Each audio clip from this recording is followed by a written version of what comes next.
Voilà. Bonjour les secondes. Bonjour. Aujourd'hui donc, on fait un TP.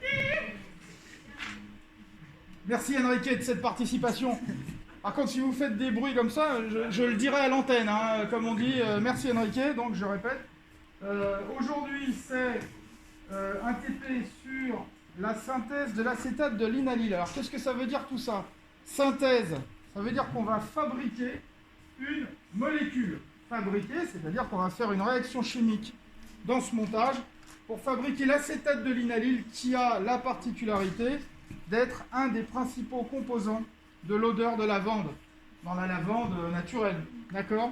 Et quand vous retrouvez, par exemple, dans un assouplissant ou n'importe quoi d'autre, un désodorisant où il y a écrit odeur de lavande, odeur synthétique, ben, la plupart du temps, c'est la molécule qu'on va fabriquer aujourd'hui, c'est l'acétate de linalyle. Alors, le plus important dans cette histoire aujourd'hui, c'est de manipuler le montage qui est ici, de savoir comment il fonctionne et quel est son principe. C'est ce qu'on appelle le montage de chauffage à reflux qui va nous permettre de faire les réactions chimiques. Donc c'est ça qui va nous intéresser le plus. Derrière, on fera une extraction liquide-liquide avec une ampoule à décanter. L'ampoule à décanter, la voilà. Elle est ici. Et on regardera tout à l'heure comment on fait. Donc, le plus important dans la manip, avant de commencer à remplir la feuille qui est ici, alors pour ceux qui suivent la vidéo, c'est cette feuille-là, vous l'aurez en PDF aussi en même temps. Donc, avant de remplir cette feuille, on va tout de suite lancer la réaction parce qu'il y a quand même 20 minutes de chauffage à reflux et d'ébullition douce, donc il faut commencer tout de suite. Alors, ce que vous allez faire, je vais le faire devant vous, je vais le faire ici. Donc l'élève que je ne cite pas, puisqu'il n'a pas fait de bruit lui, qui a oublié sa blouse, ne pourra pas manipuler, mais il pourra voir quand même la manip devant. Alors, le ballon, le voilà. On manipule aujourd'hui des produits dangereux, vraiment dangereux. Le linalol, le premier réactif, il n'est pas spécialement dangereux, il ne faut quand même pas en utiliser beaucoup et pas le boire beaucoup, parce que sinon, des petits soucis de santé. Enfin bon, je blague. Le linalol, c'est pas lui le plus dangereux. Le plus dangereux, c'est l'autre, l'anhydride acétique. Alors là, lui, par contre, même à l'inhalation, ça suffit pour être mauvais. Donc voilà pourquoi ils sont sous hotte. Et voilà pourquoi, quand vous allez venir les prélever, il faudra mettre des gants. Donc celui qui fera le prélèvement, qui viendra avec le ballon, mettra des gants. Et tout le monde mettra des lunettes pendant toute la manip. On est bien d'accord? Tant qu'il y a du chauffage, on a des lunettes sur le nez. Normalement, vous en avez sur la table, déjà à l'heure qu'il est. S'il vous en manque, je vous en donnerai. Ok? Donc, le principe, comme d'habitude au TP, je vous montre, vous faites après. Donc, on va faire d'abord le prélèvement. Alors, je ne sais pas si on va voir grand-chose. Le prélèvement, le voilà. Alors, c'est très simple. Comme c'est des produits qui sont plutôt dangereux, on se débrouille pour les mettre sous la hotte parce qu'ils sont volatiles. Et on a des distributeurs, c'est très pratique, ces distributeurs. Vous êtes bien gentils de faire attention à ce que je vous raconte. Parce que souvent, il y en a qui s'en servent comme d'une pompe. C'est pas une pompe, c'est juste un distributeur au millilitre près. Donc, pour s'en servir, il suffit de le monter une fois, de le descendre, et c'est tout. Et on a pile le nombre de millilitres voulu. Regardez le protocole expérimental, c'est marqué dessus. On prend 3 millilitres de linalol, donc je le fais. 3 millilitres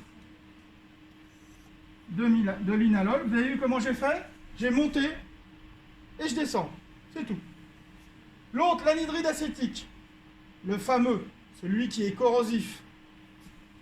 On met pareil le ballon en dessous, je monte et je descends une fois.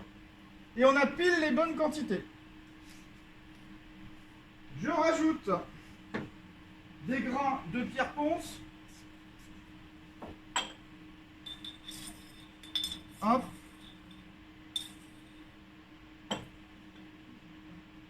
Mes grains de pierre ponce, voilà. Je mets quelques grains de pierre ponce dedans, il ne faudra pas oublier de le faire, ça. On verra à quoi ça sert tout à l'heure. Et hop, je vais à mon montage. Alors vous n'aurez pas à trimballer le... Voilà.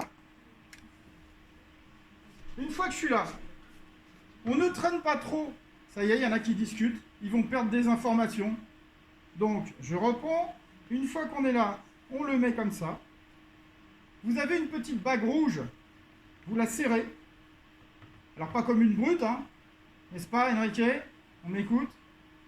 Vous avez une petite pince en sécurité. Que vous serrez un petit peu aussi. Mais pas trop fort. Et une fois que vous avez fait ça, on remonte le chauffage.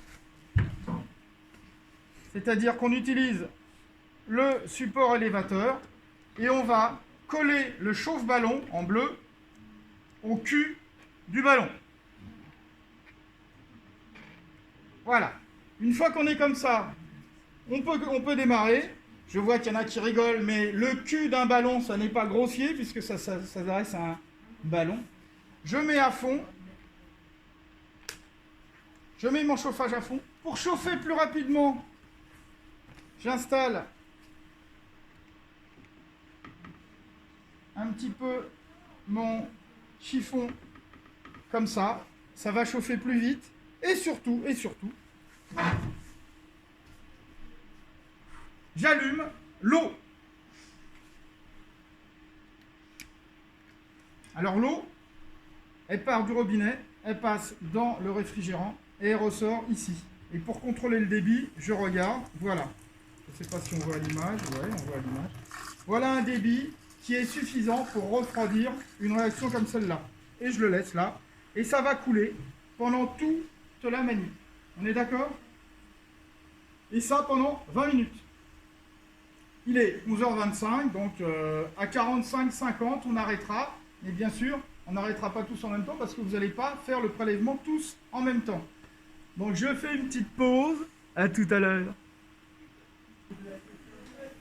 Bonjour, bah nous revoilà. Donc la manip est partie. On voit que ça bout. Alors, voilà.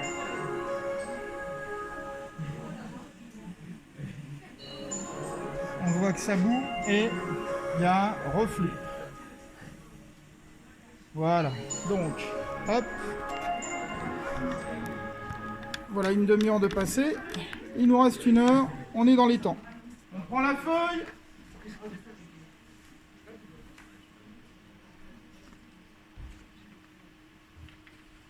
Et on va répondre aux questions. Alors, pour pouvoir lire la feuille, il me faut mes lunettes, bien sûr. Hop. Alors, Enrique, Thomas, ceux qui vont regarder la vidéo, ils vont se dire, tiens, il y a 2 élèves dans la classe. Enrique et Thomas. Alors, la première question, c'est pas une question, c'est le protocole opératoire. On va pas revenir dessus, c'est précisément ce qu'on vient tous de faire pour installer la réaction chimique et pour la mettre en route. Ça y est, maintenant elle est bien en route, ça fonctionne, ça bout correctement, on va laisser ça pendant 20 minutes.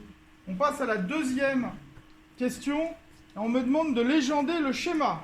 Alors, légender le schéma, c'est pour donner le nom de tous les appareils qu'il y a ici à votre disposition. Donc, est-ce que tout le monde voit la première flèche en haut à gauche du schéma? Ça désigne quoi? Je vous écoute. Vous parlez français? Allô? La première flèche en haut du schéma, ça désigne quoi en haut à gauche? Oumou? Quoi? Ça? Ça désigne ça, et bien ça s'appelle la potence. La potence, ENCE, seconde 1. La première légende, Thomas, lunettes, Samuel, lunettes. Donc, la première flèche, c'est la potence, c'est ça, c'est ce qui permet de tenir tout le montage. Les 2 autres à gauche, c'est ça, c'est les 2 pinces. Ces pinces, qu'est-ce qu'elles font? Elles tiennent le montage en hauteur. Alors vous pourriez me dire, monsieur, mais à quoi ça sert de faire un montage en hauteur? Je vous expliquerai après tout à l'heure. Donc elles tiennent le montage, ces deux pinces. Nous sommes d'accord? Ensuite, on passe à droite. Vous avez deux flèches. Une qui rentre dans le réfrigérant par le bas et une autre qui sort. Donc la flèche, elle indique que l'eau rentre ici et sort ici. Alors pourquoi c'est important de le marquer, ça? Parce que ça doit faire partie de votre savoir-faire. Vous devez savoir que dans un montage avec un réfrigérant, l'eau rentre toujours par le bas et sort toujours par le haut. Alors à quoi ça sert ça? Tout simplement parce que si on fait le contraire, si on met l'eau qui rentre par le haut et qui sort par le bas, avec la gravité et la pression de l'eau, l'eau prendra tellement de vitesse ici qu'elle aspirera de l'air ici, il y aura plein de petites bulles à l'intérieur, de bulles d'air, parce qu'il y a de l'air qui rentrera là. Et s'il y a de l'air en plus de l'eau dans le réfrigérant, le réfrigérant risque d'être moins efficace. Donc pour ces raisons, pour des raisons d'efficacité, on fait rentrer l'eau par le bas et l'eau ressort par le haut. On est d'accord? Oui. Ensuite, on vous indique que c'est un réfrigérant à eau.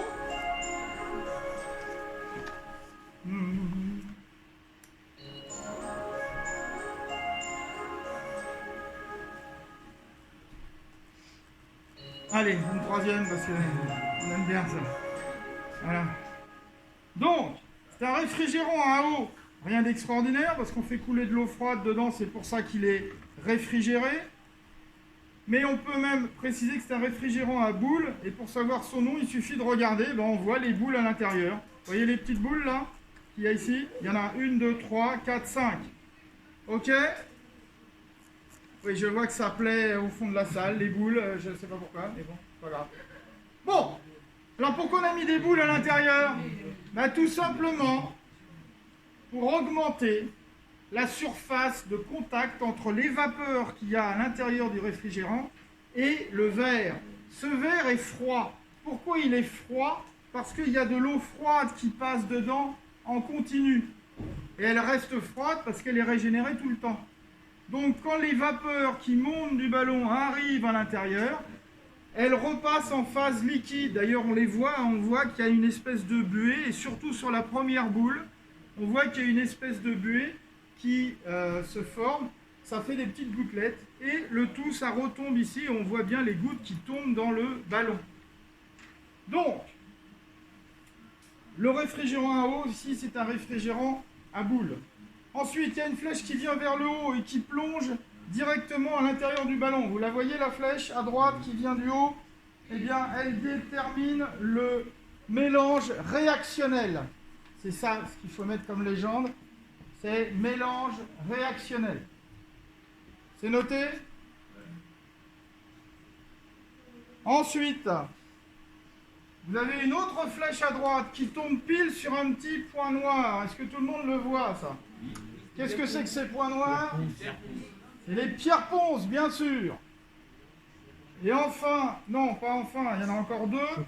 Une flèche qui pointe sur lui, l'appareil en bleu. Comment ça s'appelle, ça? Le chauffage à reflux, c'est tout ça. C'est le chauffe-ballon. Comme son nom l'indique, il chauffe le ballon. Ah oui, parce qu'il a une forme ronde qui épouse la forme du ballon. Et enfin, là pour le coup, c'est la dernière. Ça désigne le support élévateur ici. Support élévateur. C'est noté? Alors, question numéro 3. Alors avant de passer à la question numéro 3, le support élévateur, justement, je vous en ai parlé tout à l'heure, on fait tout un montage en hauteur. Et on est obligé de mettre un support élévateur. C'est complètement absurde. Pourquoi on n'a pas fait le montage directement sur la table, sans support élévateur? Est-ce que quelqu'un a une idée? Parce qu'après, sinon, ça aurait chauffé sur les boules. Ah ouais, ça aurait chauffé, mais les tables, c'est fait pour ça. Cigale. Non, c'est pas ça. C'est pas une question de chaleur. En fait, c'est une question de sécurité. Si jamais on a un problème ici, pendant la réaction chimique, et qu'on veut arrêter le chauffage, il ne suffira pas de couper le chauffage ici. Ça continuera à chauffer. Donc pour vraiment couper le chauffage, qu'est-ce qu'il faut faire? Il faut baisser l'élévateur, enlever complètement le chauffe-ballon, et dans ce cas-là, le chauffage est vraiment arrêté. C'est précisément ce qu'on fera tout à l'heure. Et puis pour une autre raison assez simple, pour enlever le ballon et pour le mettre, il faut qu'il y ait une hauteur suffisante pour pouvoir enlever ce ballon et le mettre. Sinon, on ne pourrait pas récupérer ce qu'il y a dedans, ce qui est un peu bête. Vous comprenez? Donc, on est obligé de faire le schéma en hauteur. Enfin, le schéma, pardon. Le montage. Oui. Et on est obligé de mettre un élévateur qui soutient le tout.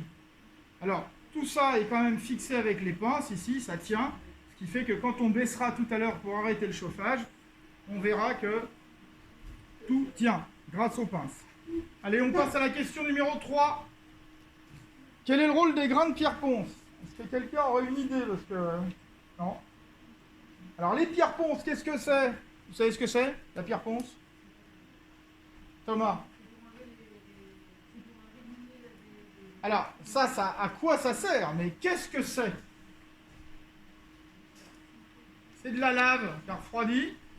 Et c'est une pierre qui a une particularité, qui est pleine d'air, qui est pleine de petites bulles d'air. Et donc, ça en fait une pierre très légère qui flotte. Si vous jetez une pierre ponce dans l'eau, elle flotte. Alors, on s'en sert effectivement pour faire de l'abrasion douce. Ici, ce n'est pas l'utilité de notre pierre ponce. La pierre ponce, justement, on va s'en servir parce qu'elle flotte et parce qu'elle a des petits trous à l'intérieur, ce qui va permettre de réguler l'ébullition. Donc, c'est ça la réponse à la question numéro 3. Petit 3. Les pierres ponces régulent l'ébullition. Et ça, pareil, vous devez le savoir. Vous devez savoir à quoi sert la pierre ponce. Alors, qu'est-ce que ça veut dire réguler l'ébullition? Eh bien, quand on regarde l'ébullition là, à l'heure qu'il est, on voit que les bulles sont toutes petites, toutes fines. S'il n'y avait pas ces pierres ponces, on aurait une ébullition avec des grosses bulles et ça chaufferait beaucoup moins bien. D'accord? Donc on veut réguler l'ébullition, on met ces pierres ponces pour faire des toutes petites bulles. Alors, expliquer le principe du chauffage à reflux. Alors, on va l'expliquer tout en le montrant avec le téléphone. Donc, le chauffage à reflux, vous avez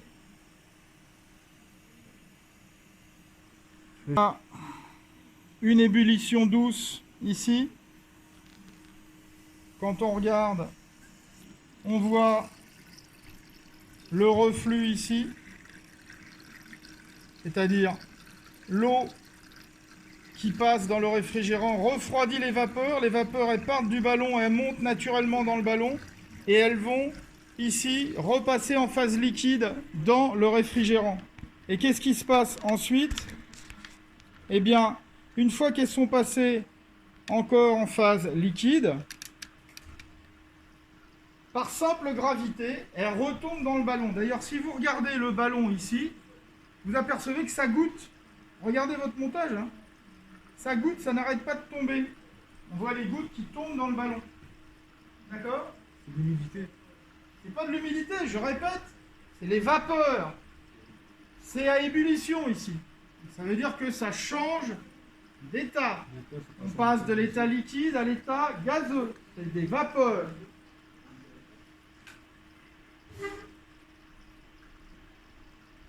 Des vapeurs qui montent naturellement ici, qui arrivent dans un endroit qui est tout froid, qui touchent les parois à l'intérieur du réfrigérant, qui repassent en phase liquide et les gouttes qui se forment retombent naturellement dans le ballon. Le retour dans le ballon, ça s'appelle le reflux. Ça retourne dans le ballon. D'où le nom chauffage à reflux. Oui. Et ça change pas la composition? Bah, bien sûr que si, que ça change la composition puisqu'on est en train de chauffer ce mélange réactionnel pour que la réaction chimique ait lieu entre le linalol et l'anhydride acétique pour fabriquer ce qu'on veut fabriquer aujourd'hui, l'acétate de linalyle. D'accord? Donc, nous, ce qu'on nous demande, expliquer le principe du chauffage à reflux, bah, vous notez que les vapeurs montent Les vapeurs montent dans le réfrigérant. Les vapeurs montent dans le réfrigérant et repassent en phase liquide. Et repassent en phase liquide. Les vapeurs montent dans le réfrigérant et repassent en phase liquide.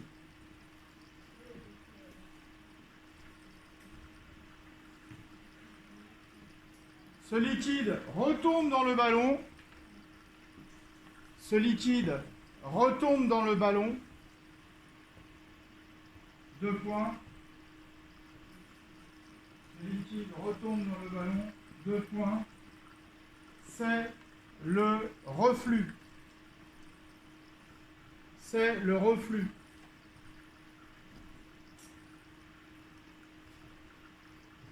Vous compris? Alors, question numéro 5.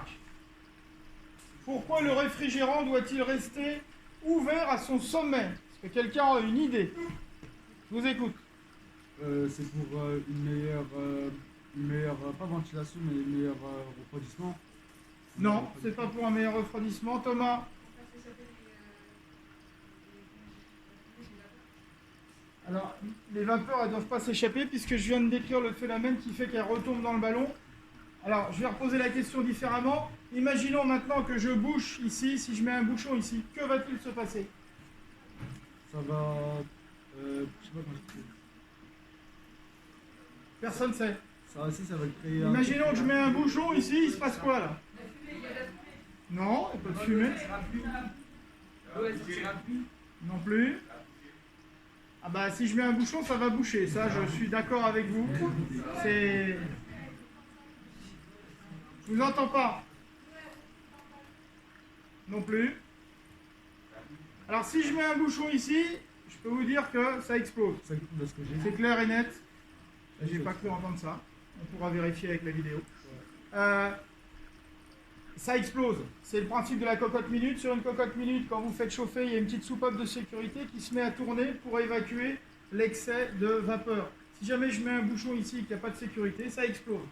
Donc, justement, c'est pour résumer l'intérêt du chauffage à reflux. Le chauffage à reflux, qu'est-ce qu'il permet? Il permet de maintenir une ébullition sans perte de matière. C'est-à-dire que les vapeurs montent, se recondensent ici et retombent dans le ballon, mais elles ne s'échappent pas par là. Mais si je bouche, ça explose. Vu que les gaz augmentent de volume, si vous empêchez les gaz d'augmenter de volume, il n'y a pas photo, ça explose. La pression augmente et au bout d'un moment, le verre il casse. Donc ça ne serait pas terrible. Autre chose, en raisonnant par l'absurde, si on ne met pas le réfrigérant ici, au-dessus du ballon, qu'on le laisse à l'air libre, qu'est-ce qui se passerait? Il va chauffer. Ben, il chaufferait, mais qu'est-ce qui se passerait si j'avais pas le réfrigérant? Il va s'exploser aussi. Ah bah non, je laisse ouvert, je mets pas le réfrigérant. Ah, ok. Bah ça va s'évaporer, ça va devenir... Alors ça ne s'évapore pas, ça va passer en phase vapeur et ça va partir dans la salle. C'est exactement le même principe quand vous oubliez de l'eau à bouillir dans une casserole chez vous sur la gazinière, vous revenez quelques minutes plus tard, il n'y a plus rien dans la casserole. Ici c'est le même principe, si on ne met pas le réfrigérant, tout part dans la pièce et on n'a plus rien dans le ballon, ce qui est un peu embêtant. Donc, pour résumer, le chauffage à reflux, il permet de maintenir une ébullition sans perte de matière. D'accord? Alors, c'est ce qu'on va écrire en répondant à la question 5. Donc on me dit pourquoi le réfrigérant doit-il rester ouvert à son sommet? Eh bien, pour permettre la dilatation des gaz,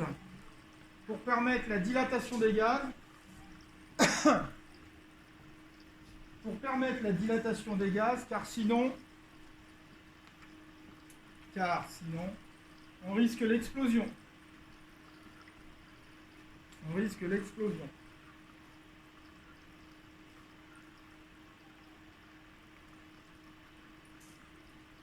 Donc vous mettez le chauffage à reflux. Le chauffage à reflux permet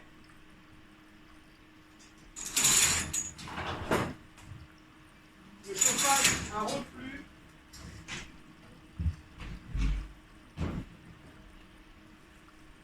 à reflux permet de maintenir l'ébullition.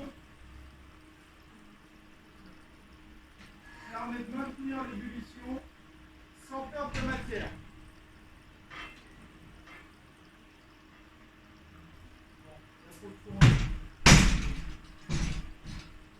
Permet de maintenir l'ébullition sans perte de matière.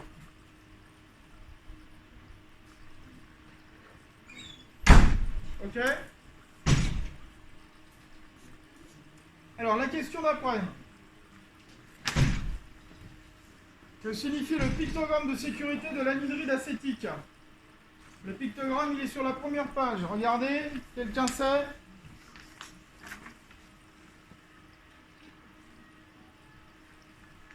Oui? Il peut s'enflammer. Ah non? Non, c'est pas ce que je vois. C'est corrosif. Eh oui, c'est corrosif. Et c'est même corrosif juste par inhalation. Ça attaque le nez si jamais vous respirez l'anhydride acétique. Voilà pourquoi on le met sous la hotte. Et voilà pourquoi, quand on a été le prélever tout à l'heure, on a mis des gants et des lunettes. Les lunettes, on les lâchera, on les enlèvera quand le chauffage sera terminé. Alors, quelle précaution prendre? Vous mettez tout simplement gants, lunettes. Alors, la 7. Chut. Quels sont les réactifs de la réaction de synthèse? Quels sont les produits de cette réaction, sachant qu'en plus de l'espèce synthétisée, on produit de l'acide acétique? Alors, pour ce qui est de l'orthographe des noms, je vous renvoie au tableau de la page 1. Tout est noté. Alors, est-ce que quelqu'un pourrait me donner le nom des deux réactifs?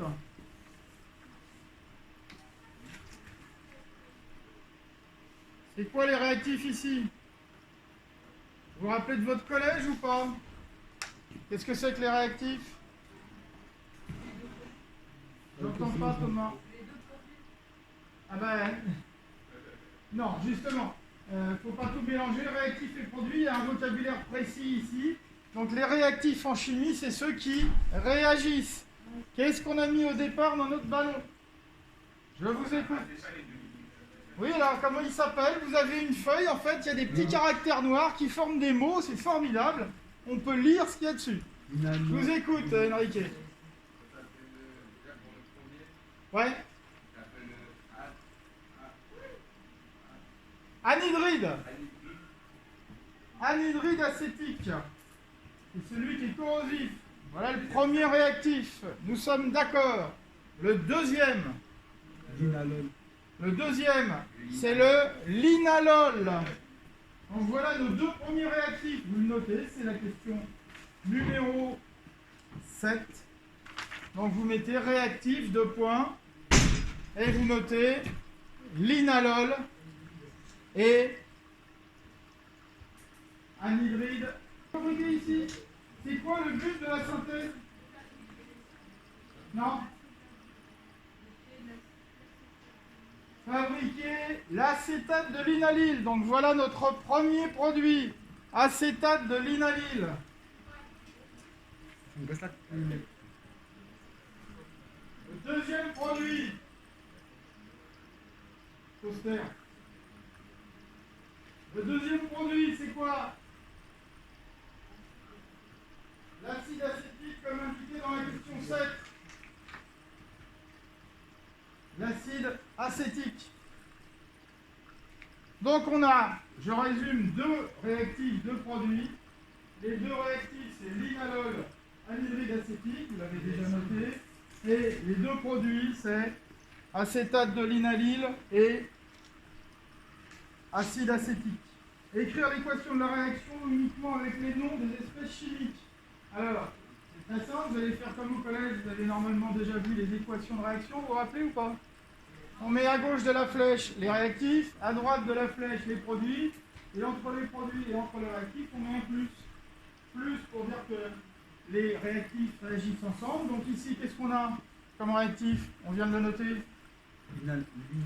Linalol plus anhydride acétique, une flèche, et acétate de linalyle plus acide acétique. Tous les orthographes sont à... On va passer au traitement. Alors avant de passer au traitement, il va falloir arrêter la réaction. On a dépassé largement les 20 minutes. Alors, comment on fait? C'est le même principe. Je vous montre. Et vous faites. On coupe le chauffage complètement. Et on redescend. Ah non. Non. Parce qu'on ne sait jamais ce qui peut se passer encore là. On n'a pas complètement terminé. Parce que vous allez voir, il y a un petit problème après. Donc, qu'est-ce qu'on nous dit dans le protocole expérimental pour le traitement? Alors, on va prendre 25 ml d'eau distillée froide dans une éprouvette graduée de 100 ml. Alors, ne vous inquiétez pas pour la quantité, c'est pas au millilitre près, hein, même si vous mettez un peu plus de 25, c'est pas très grave, c'est juste pour fixer les idées pour chacun. L'éprouvette, elle est sur votre table, elle est là, la voilà.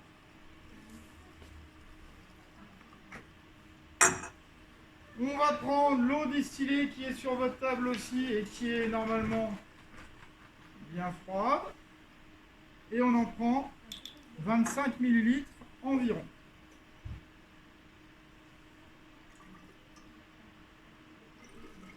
Voilà. Alors il faut faire attention, comme indiqué sur la feuille, il y a un risque de choc thermique parce que si vous versez l'eau froide directement dans un mélange qui vient de bouillir pendant 20 minutes, forcément, il y a comme qui dirait une réaction. Et avant de faire ça, tout le monde éteint ses montages, baisse comme je viens de faire et prépare les 25 ml. Regardez comment je fais. Je ne mets pas tout d'un coup, surtout pas. Je mets doucement. On en met quelques gouttes, on regarde comment ça réagit. Ça a l'air de... on attend, on regarde, c'est le principe. On attend, on regarde et vous faites après.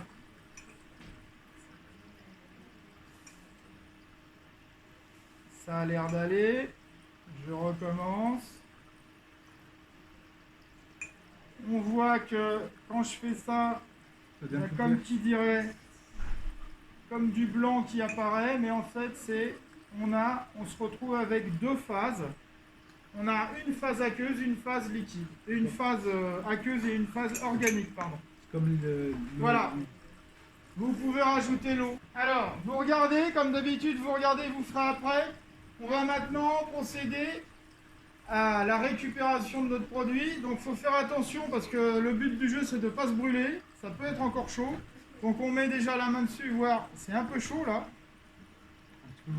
Donc, le mieux, c'est de prendre un chiffon et de dévisser. Voilà. Donc par le col ça va, c'est pas chaud. Par contre là, c'est encore chaud. Alors qu'est-ce qu'on va faire? On va mettre l'eau qui sert pour le réfrigérant et on va le mettre. Attendez 2 secondes, regardez comment je fais. On baigne le cul du ballon avec l'eau froide pendant quelques minutes. Et là, ça va le refroidir. Après, on pourra le manipuler sans danger de se brûler. D'accord? Regarde. Ouais, c'est quasi bon, là. Vous voyez comment j'ai fait? Action. On a bien refroidi notre ballon. Maintenant, on peut le manipuler sans danger. Le but du jeu, ça va être de faire l'extraction liquide-liquide. Donc, il va falloir maintenant utiliser l'ampoule à décanter. Alors, l'ampoule à décanter. Voilà l'ampoule à décanter. Donc, une ampoule à décanter, il faut faire attention parce qu'il y a un robinet ici. Il faut vérifier avant de verser quoi que ce soit dedans que le robinet est fermé. Ici, c'est fermé. Là, c'est ouvert. On est d'accord? Donc, il faut bien faire attention à ce qu'il soit fermé avant de verser quoi que ce soit. Alors, comment on fait pour le verser?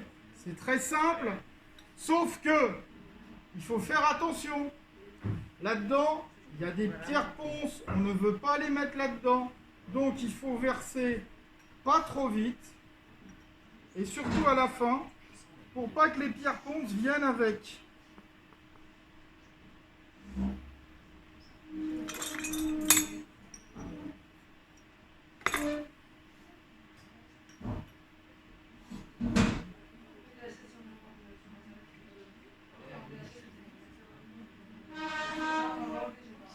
Voilà, je les surveille, elles sont là. Hein. Je fais attention à ce qu'elles ne viennent pas avec. Et voilà, donc là, j'ai mon ballon avec les pierres ponces et j'ai tout l'intérieur de mon milieu réactionnel qui est ici. Alors, on va faire un petit entraînement avant de mettre l'hydrogénocarbonate de sodium. Un entraînement pour comment se servir d'une ampoule à décanter. Une ampoule à décanter, sa particularité, c'est qu'elle a un bouchon, et ce bouchon, il est juste posé. Donc vous avez une main de condamné qui tient tout le temps le bouchon dans la paume de la main. On est bien d'accord, ça se tient comme ça.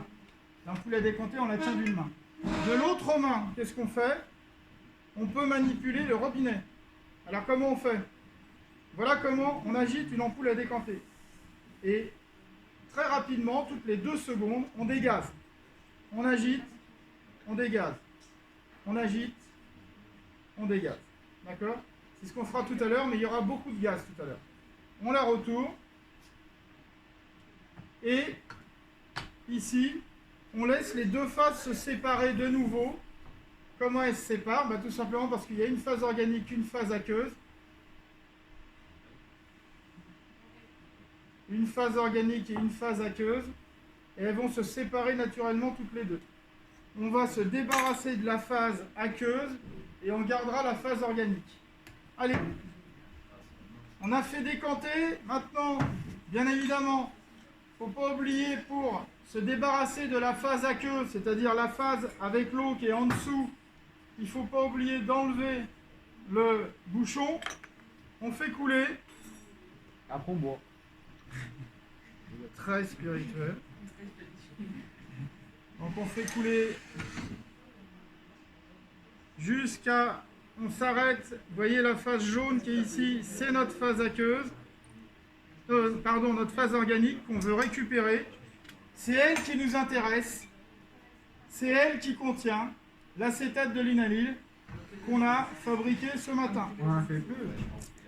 Il n'y en a pas eu beaucoup, c'est normal, il n'y avait pas énormément de produits au départ. Donc, maintenant, on va utiliser l'hydrogénocarbonate de sodium pour laver la phase organique, pour enlever les dernières impuretés. Alors on me dit dans le protocole expérimental d'en prendre combien?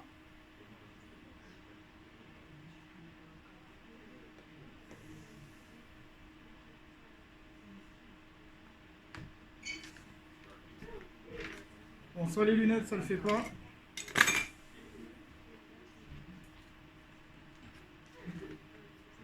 « 40 ml de solution d'hydrogénocarbonate. » C'est la question numéro 12. Alors, l'hydrogénocarbonate, j'en prends 40 ml.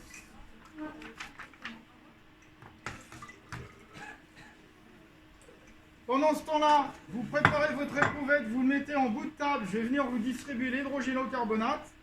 Et vous voyez comment je fais. Je le rajoute à ma phase organique. Il y a un gros dégagement de gaz, donc on laisse les bulles sortir d'abord. Le plus gros des bulles s'en va. Voilà. Mais cette fois, il va y avoir beaucoup de gaz. Alors, je vous remontre comment on fait pour se servir d'une ampoule à décanter. Ça n'est pas une pause. Je vous montre. Je mets ma main sur le bouchon. Première chose que je fais, je dégaze tout de suite. Donc ceux qui sont là, vous faites bien dégazer vers le mur. Là, ceux qui sont là, vous dégazez vers les fenêtres. Bien sûr, et personne entre les deux, si possible. Donc ici, non, je crois qu'il y en a qui ne comprennent définitivement pas. Vous n'avez pas l'hydrogénocarbonate, c'est pas la peine de faire ce que vous faites là. Reposez-moi l'ampoule à décanter.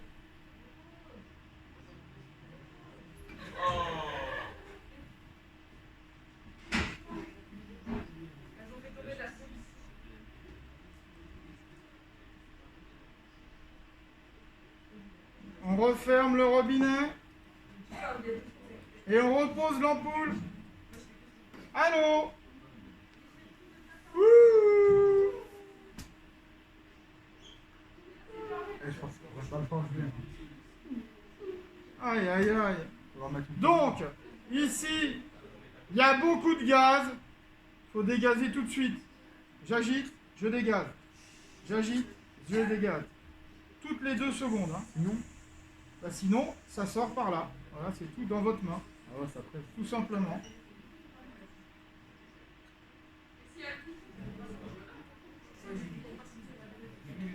Voilà, hop. Une fois qu'il n'y a plus de gaz à sortir, que ça fait plus pchit, c'est qu'on a terminé l'opération et on peut laisser décanter. Et on laisse décanter. On valide. Maintenant, on va jeter la phase aqueuse comme tout à l'heure, qui contient des impuretés qu'on a retirées de notre produit. Vous voyez la toute petite phase jaune qui est ici, c'est ça qu'on a fabriqué. C'est notre produit, c'est le produit de notre réaction, c'est l'acétate de linalyle qui devrait être relativement pur. On fait attention à la fin. Hop là, j'ai été trop loin, c'est pas grave, de toute façon, on va pas faire de rendement aujourd'hui. Et ce qui nous intéresse, c'est lui. Chut, Parce que c'est lui. c'est lui qui nous intéresse. Et comment on teste? On se met devant, mais on met pas son nez au-dessus. C'est pas bon, on fait comme ça. Et là, on essaye de déterminer ce que c'est comme odeur. Normalement, je vous l'ai dit, vous savez. Ouais, c'est ça, la banane. Alors, on fait ce que je viens de vous montrer, action. Et après, je vais récupérer toutes vos phases organiques. Et sur ce, la vidéo se termine. Merci, à bientôt. 18h de matin.